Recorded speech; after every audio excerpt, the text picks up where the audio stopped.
Wakati Mungu akikuchagua, if God has chosen you, ana sababu kwa nini amekuchagua. he has a reason why he has chosen you.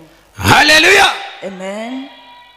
Lakini kuna watu ambao wakichaguliwa baadaye hawafanyi vile ambavyo inatakikana, wanafanya vingine, ndio maana Roho Mtakatifu anawatoka, anaondoka. But the people, when they're chosen, they don't do as to what they're being called to. That's why the Holy Spirit leaves them. Amen. Amen. Wakati Mungu akikuchagua, If God chooses you, chunga sana kile kipawa ambacho Mungu amekupatia, maana utakitolea hesabu.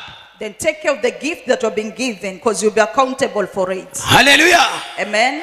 Mungu akikupatia kipawa, If God has given you a gift, Mungu akupatia huduma, if God has given you a ministry, ni uifanye sawa sawa. Usipoifanya ile huduma utadaiwa. then you need to do it. If you don't do it, then you'll be accountable. Hallelujah. Amen. Amen.